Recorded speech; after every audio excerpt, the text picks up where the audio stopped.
I've been a foster mom for a little over a year. I get a lot of questions about how old do you need to be to foster? What do you need to be able to foster? Where can you foster? Where do you get the supplies? Do you pay for them yourself? Does the shelter provide them? And I'd like to answer quite a few of those questions in this video. The first step to fostering would be to find a location close to you that has a foster kitten program. I personally foster through Animal Care and Control. They are the local, we have a few local agencies that do fostering, but I'd say this is the largest local one. You could probably look through the ASPCA, a local rescue group. It depends on what you're looking for. I would say you want something that's fairly close to you because I have to run back and forth quite a bit to either pick up more food or medicine or send them for their checkup or their shots. This right here is my own cat, Max, and then this cage is Foster Kittens. Your first step would be to contact a local agency, see if you have to volunteer first before you become a foster cat carer. A lot of people have asked about age. I'm not quite sure. I think it's going to depend on the organization. I know it's at least 18 most places, but if you are a minor and you're interested, if you can get your parents on board and your parents will help you and oversee things, you could have them in your house and do a lot of the caring, but your parents are going to need to watch too.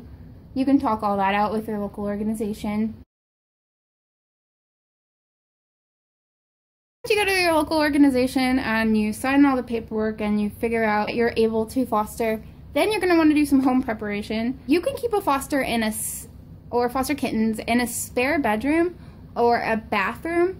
You're gonna probably want something that doesn't have carpet unless you don't care about the carpet that much, because kittens have accidents, they can throw up, things like that. They can be quite messy. So yeah, you're gonna have a place that you can easily clean, sanitize, because you'll also need to do that in between your sets of fosters. I have this cage right here. It's really huge and it is absolutely perfect for fostering. I live in an apartment complex. I don't have a spare bedroom, and I actually would prefer this over a spare bedroom as far as cleaning goes. You could also just have a normal dog kennel that's about the size of this bottom one, because they're fosters. They're so tiny, they don't really need a whole lot of space. They just need somebody to take care of them and love them until they're old enough to be adopted. You'll probably get a manual after you go to your orientation on fostering, or you do your orientation for volunteering. And do read that because it has a lot of really good information in it. It'll have contact people, because you'll definitely want a contact person. Sometimes a kitten will be a little bit questionable and you'll want to have somebody to be able to ask a question to. As far as all the supplies for kittens, your shelter usually supplies just about everything. My shelter does. I actually opt to do a few things myself. I have the blankets and towels are all from the shelter. This is an amazing thing that my shelter does. You can take them back and they'll wash them for you. And that's a huge help with fosters. But if you have a washer and dryer, you can do it yourself. The food they give me, we have dry food right there. And then also give them wet food. And it depends on their age, how often you have to give them wet food. Sometimes if they're young and they're having trouble eating, they will have you, at least our shelter has you do a mixture of pumpkin, yogurt, and baby food, but they'll give you the right ones. Fostering won't require you to buy your own things. The only thing I buy myself is the litter. Paper litter. It doesn't get all over like the clay litter. Whatever medications they need, they will give you those as well. They will also give you a food scale. You'll just do it and you'll put the kitty in there, because for us, the way we know that they can go back is their males. They just have to be 2 pounds because they have to be able to get their surgery, and girls are 3 pounds because they have to be able to get their surgery. But girl surgery is a little more major than male. Or they'll give you dewormer to give them. There's a couple different kinds. And then you want a few toys for them because they love to play. I like buying grooming wipes because some of them will come dirty. And then if you're brave enough, you can cut their claws. it's amazing fostering. I love it. It's a whole lot of work when it comes to cleaning. I try to scoop a few times a day. It'll depend on your schedule when you can scoop, but you don't have to not have a job to foster. You can have a job, but you just have to make sure you have enough time when you do get home to devote to caring for them and cleaning. Well, part of my care is when a new foster comes, I want it to be clean for the next set, especially if something's wrong. One thing I found super helpful is this litter genie. Instead of having to scoop and put in a baggie all the time, this is much like a diaper genie if you've ever used one of those.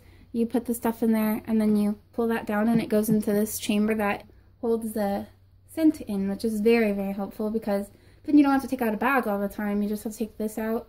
It's a lifesaver. You'll want to have your own. Well, I guess you don't have to have your own, but I have my own, and one of these is actually the shelters to transport your kittens. What I mean is that you'll want to have a separate one that you don't use for your own cats because you want to keep their scents separate.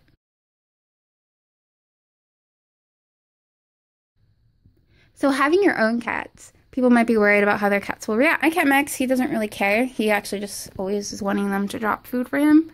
But with this way, your cats can still catch stuff if you're not careful. My cat only caught something once from the fosters, and we're fine now, so I still foster. No, they're not touching or playing or anything. But if you're super concerned about that, you can keep them in a separate room. But you do have to know that your clothes might transfer things. Wash your hands after you play with your fosters, and then you touch your own cats. What are you doing, silly?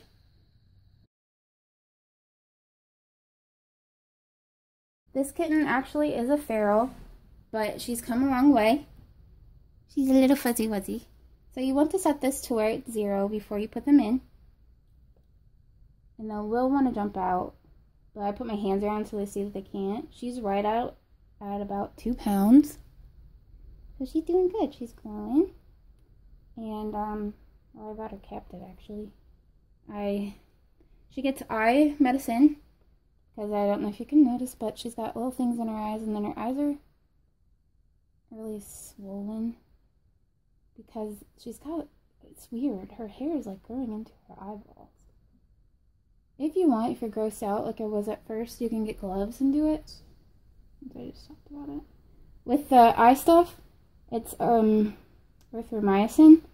You have to put it in their eyeball, which is really weird at first. Kitten's pretty darn good about it, actually. You don't want to wash your hands before you do this, so you don't give them any diseases.